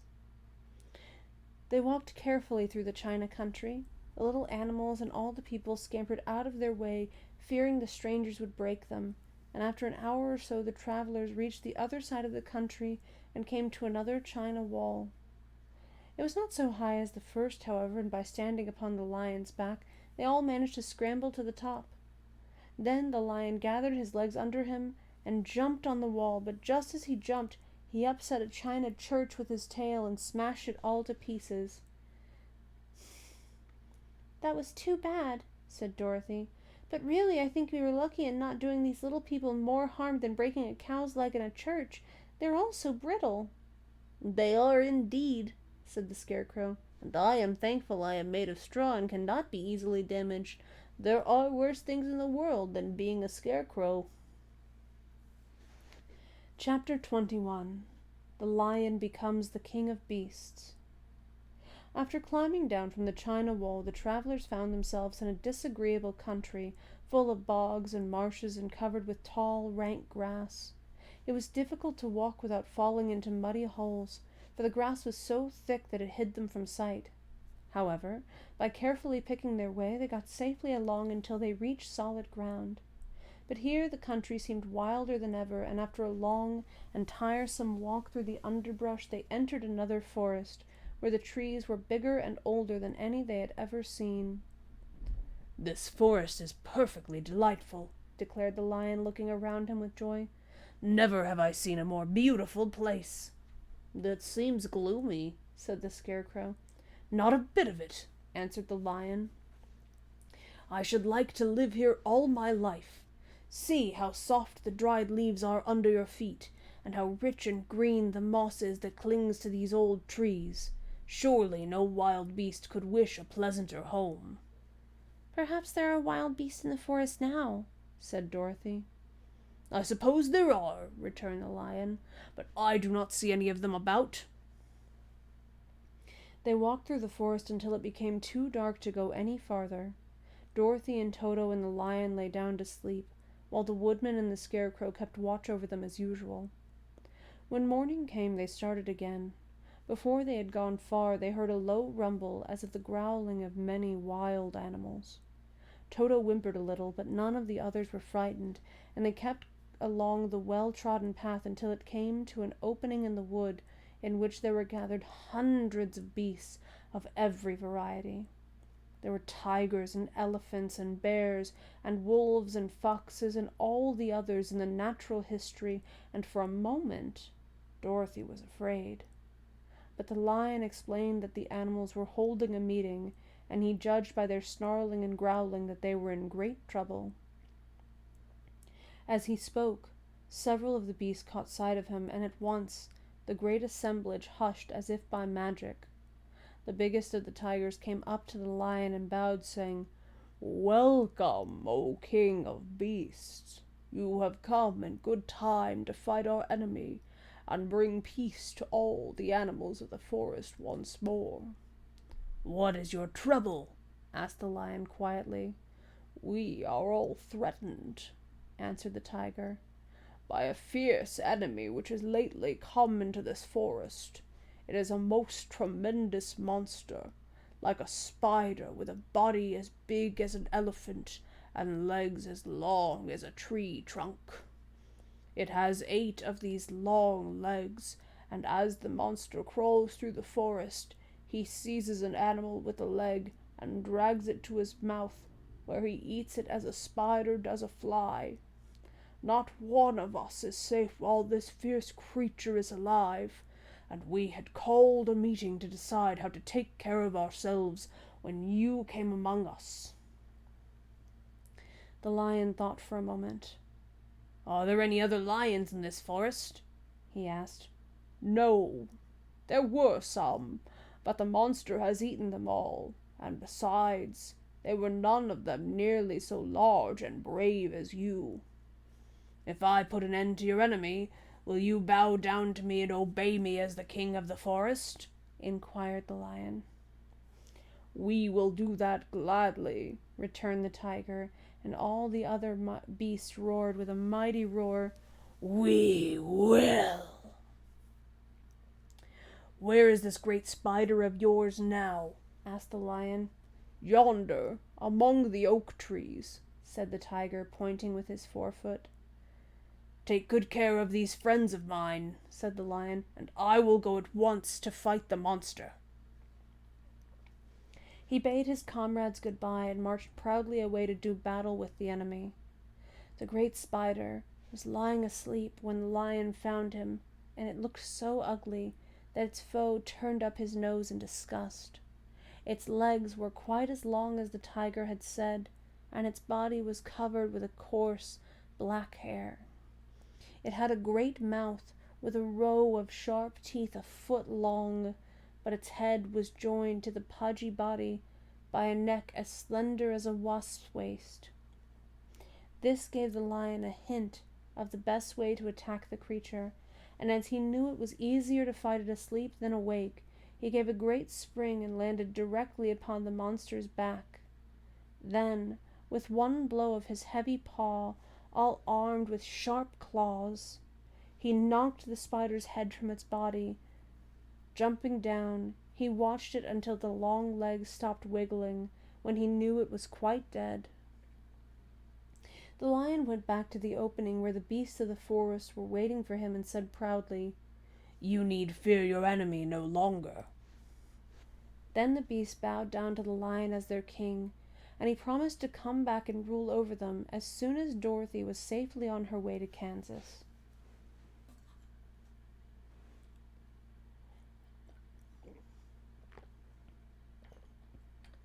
Chapter 22.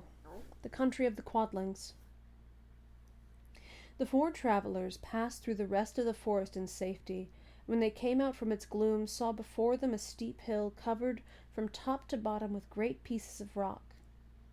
"That will be a hard climb," said the Scarecrow, "but we must get over the hill nevertheless." So he led the way, and the others followed.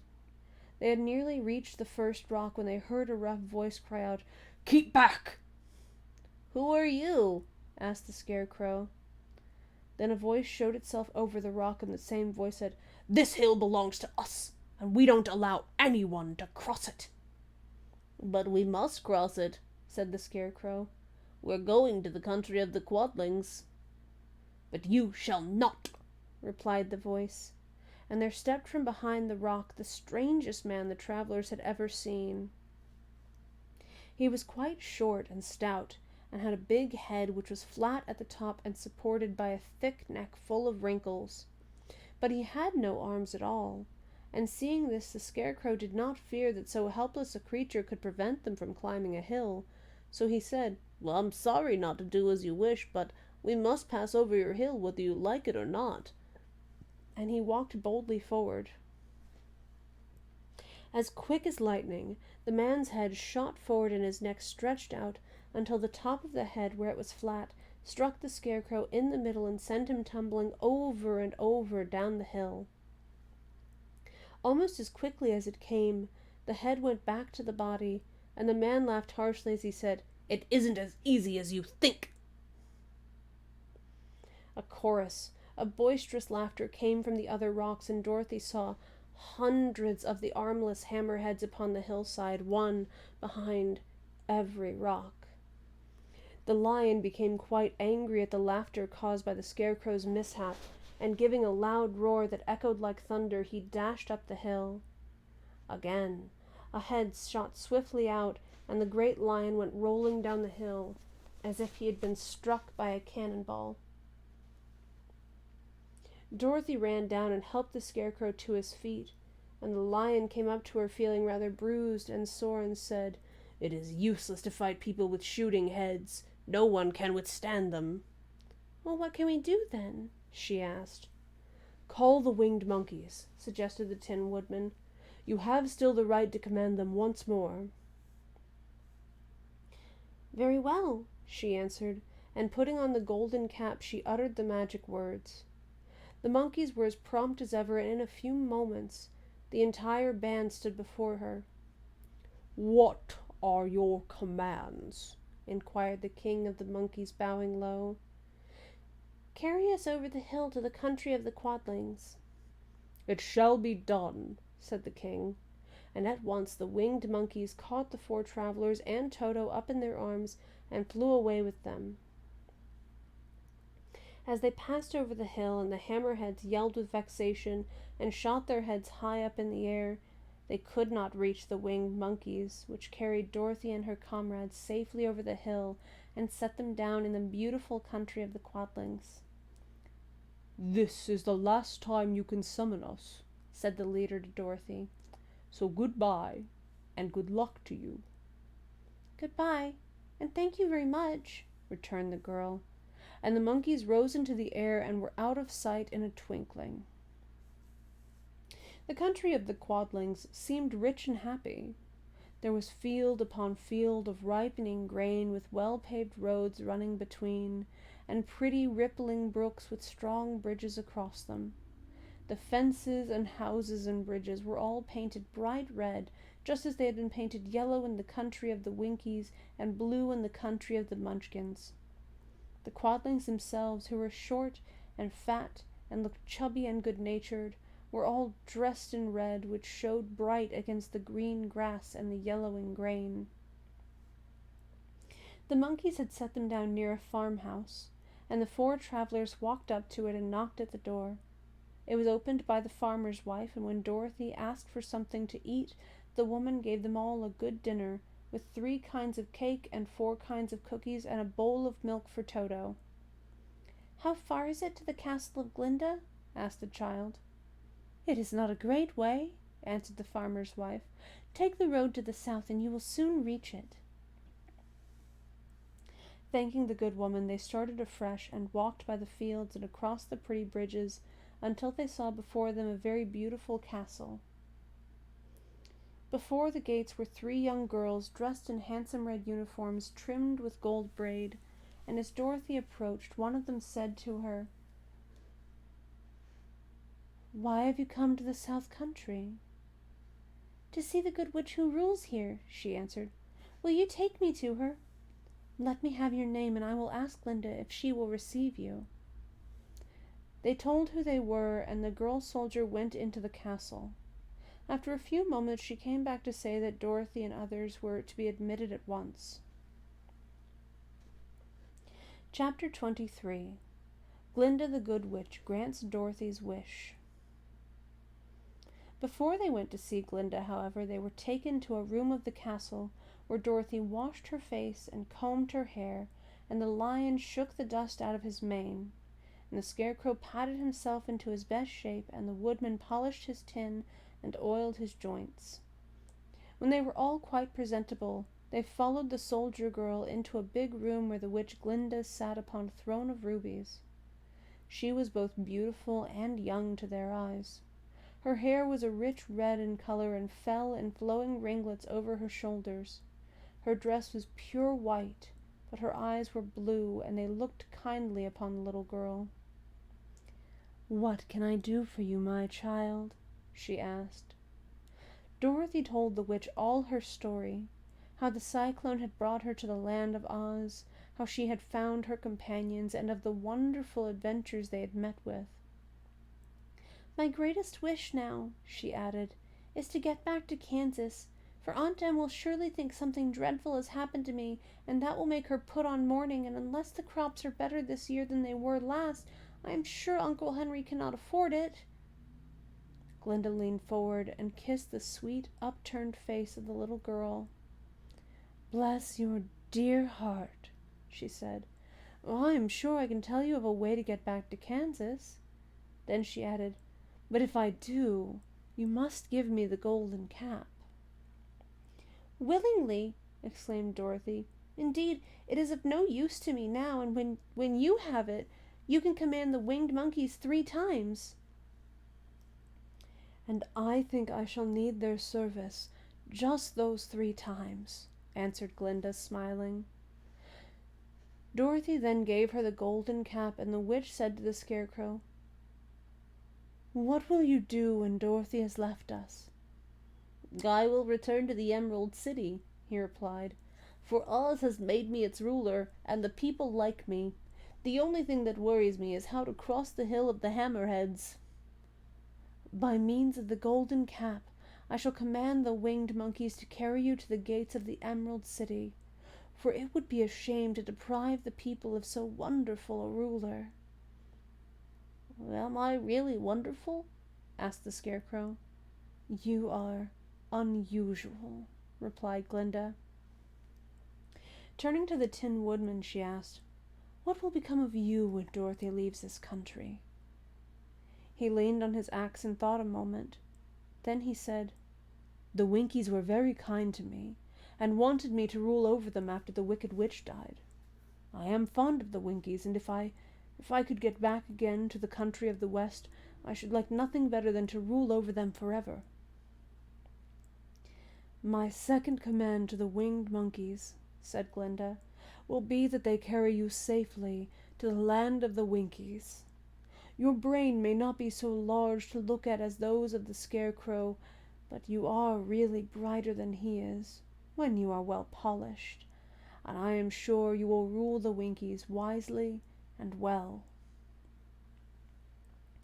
Then the witch looked at the big, shaggy lion and asked, "When Dorothy has returned to her own home, what will become of you?" "Over the Hill of the Hammerheads," he answered, "lies a grand old forest, and all the beasts that live there have made me their king. If I could only get back to this forest, I would pass my life very happily there."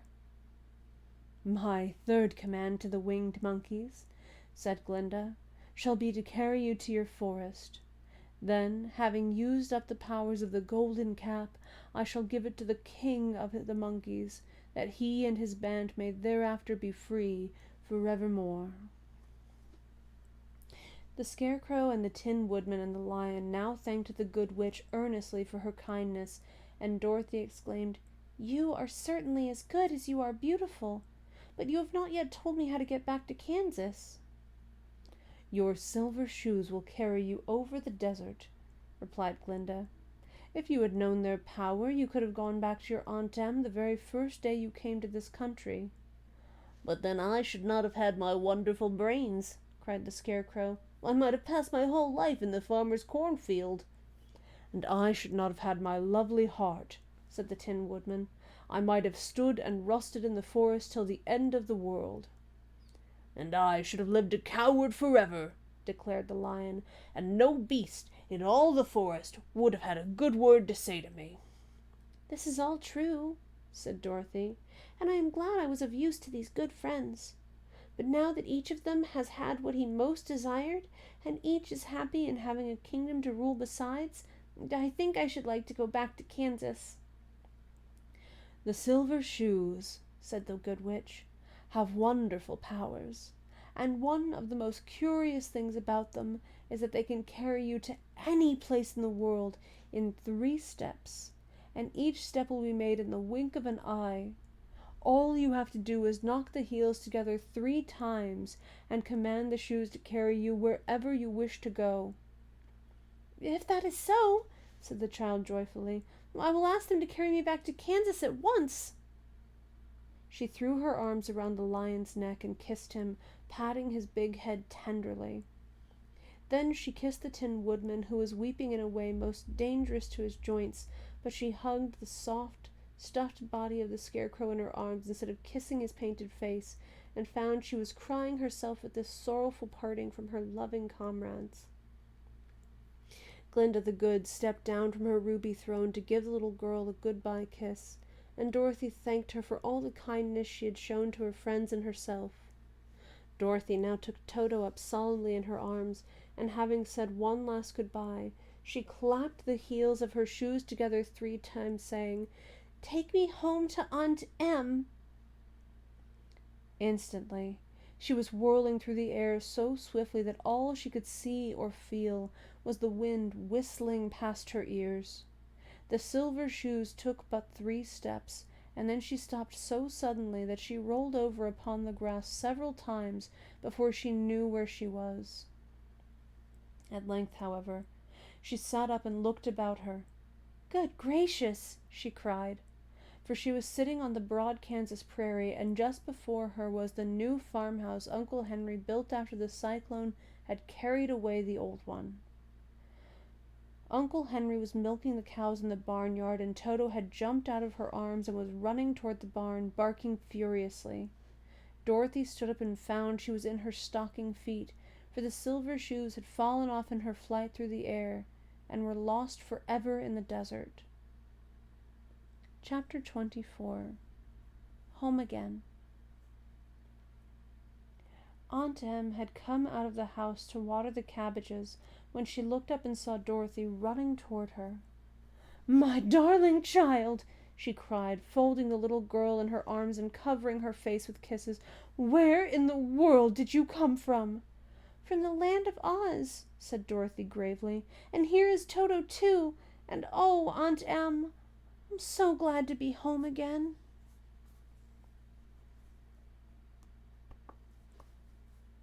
The end.